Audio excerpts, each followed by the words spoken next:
Hello అండి. టేస్టీగా and ఈజీగా ఈ టిప్స్‌తో పిండి కలిపి గోరుమిటీలు చేసి చూడండి. భలే ఉంటాయి. ఎన్ని రోజులైనా అస్సలు పాడవకుండా చాలా బాగుంటాయండి. చాలా సింపుల్ ప్రాసెస్. దీనికోసం కొంచెం వెడల్పుగా ఉన్న బేషన్ తీసుకొని అందులోకి మైదా పిండి వేసుకుంటున్నాను.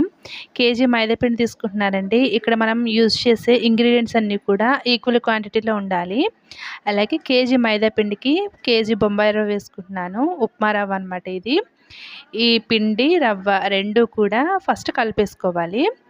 ఇలా కలుపుకున్న తర్వాత ఇందులోకి సాల్ట్ వేసుకుంటున్నాను. సాల్ట్ మరీ సరిపడా కాకుండా కొంచెం తగ్గించి వేసుకోవాలి. సాల్టు, పిండి, రవ్వ 3 కూడా కలిసేలాగా చక్కగా కలుపుకోవాలండి.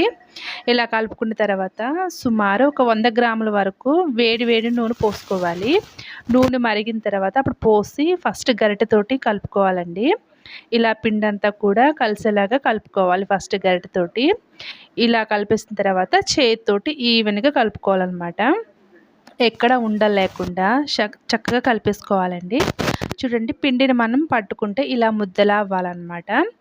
మనం వేడి వేడి నూనె పోస్తాం కదా, అందుకని చాలా టేస్టీగా ఉంటాయండి, క్రిస్పీగా ఉంటాయి. ఇలా ముద్ద అవ్వాలన్నమాట. ఇప్పుడు కొంచెం కొంచెంగా నీళ్ళు పోసుకొని మనం మామూలుగా చపాతీ పిండి ఎలా కలుపుకుంటామో అలా కలుపుకోవాలండి.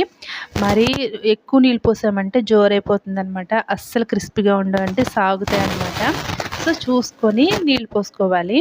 అలాగే మరీ గట్టిగా పోసామంటే చేయడానికి కొంచెం కష్టంగా ఉంటుందన్నమాట. ఒకవేళ ఇలా పిండంతా కూడా కలుపుకోవటం ఇబ్బందిగా ఉంటే 2 పార్ట్స్ కింద డివైడ్ చేసి కూడా కలుపుకోవచ్చండి. నేను ఇలానే కలుపుకున్నాను. 2 ముద్దలాగా కలుపుకున్నాను. చూడండి, వీడియోలో చూపించిన విధంగా ఉండాలి. మనకు కావాల్సిన సైజులో పిండి ముద్దను తీసుకొని మిగిలిన పిండిని మూత పెట్టేసి కవర్ చేసుకోవాలండి, గాలి ఆడకుండా.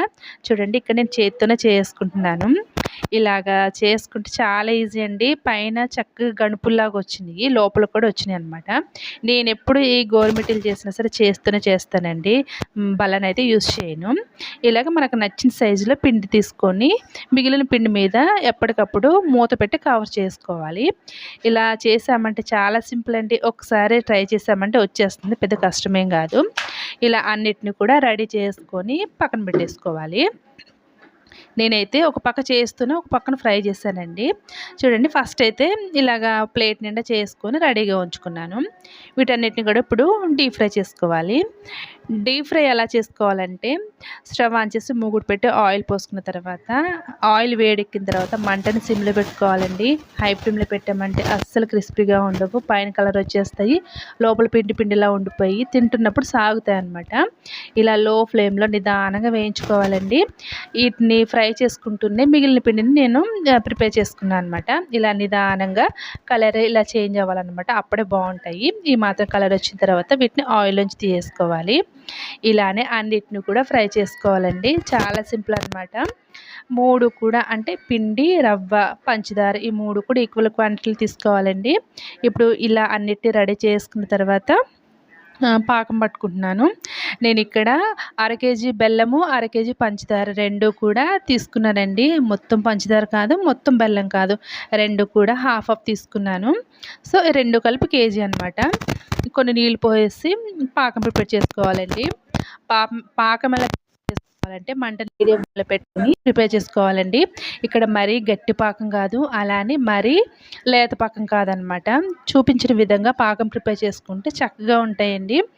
గట్టి పాకం పట్టామంటే పాకం అంతా కూడా డ్రై అయిపోయి ఊడిపోతుంది అనమాట. చూడండి, ఇలాగా ఉంది కదా, ఇది కొంచెం లేత పాకం అనమాట. ఇప్పుడు ఇందులో కొంచెం ఈ ఫ్లేవర్ కోసం ఇలాచి పొడి, అలాగే 2 స్పూన్లు నెయ్యి వేసుకొని మరొకసారి 2-3 నిమిషాల పాటు ఉంచుదాము. ఇప్పుడు చూడండి, చేతికి ఎలా వచ్చిందో ఇలా ఉంటే సరిపోతుంది. ఇప్పుడు స్టవ్ ఆఫ్ చేసుకొని ఈ గోరుమిటీల్ని కొన్ని కొన్నిగా వేసుకుంటే పాకం అంతా కూడా ఈవెన్గా పడుతుందన్నమాట. నేనైతే కొన్ని వేసి పాకంలో ఇలా దొర్లించి తీసుకున్నాను. మొత్తం అన్నీ ఒకసారి వేసామంటే కలుపుకోవడానికి ఇబ్బంది అనమాట. సో అందు గురించి కొన్ని పాకంలో వేసుకొని ఇలా అంతా కూడా ఈవెన్గా పట్టేలాగా కలుపుకొని తీసుకుంటున్నాను. చాలా సింపుల్ ప్రాసెస్ అండి. ఇలా ప్రిపేర్ చేసుకున్నామంటే పాకము చక్కగా పడుతుందన్నమాట. ఏ మాత్రం గ్యాప్ లేకుండా నిండుగా పడుతుందండి. ఫైనల్గా అన్నీ కూడా వేసుకొని మనం కలుపుకున్నామంటే చక్కగా సరిపోతుందన్నమాట. పిండి, రవ్వ, పంచదార అంటే మన ఇష్టం, పంచదార కానీ బెల్లం కానీ 3 కూడా ఈక్వల్ క్వాంటిటీలో ఉండాలండి. చూడండి, ఇవి పాకంలోంచి తీసిన తర్వాత డ్రై అయిన తర్వాత చూపిస్తున్నాను. ఎంత బాగున్నాయో కలర్ఫుల్గా. చాలా సింపుల్ ప్రాసెస్ అండి. సో ఈ వీడియో మీకు నచ్చితే ఖచ్చితంగా లైక్ చేయండి.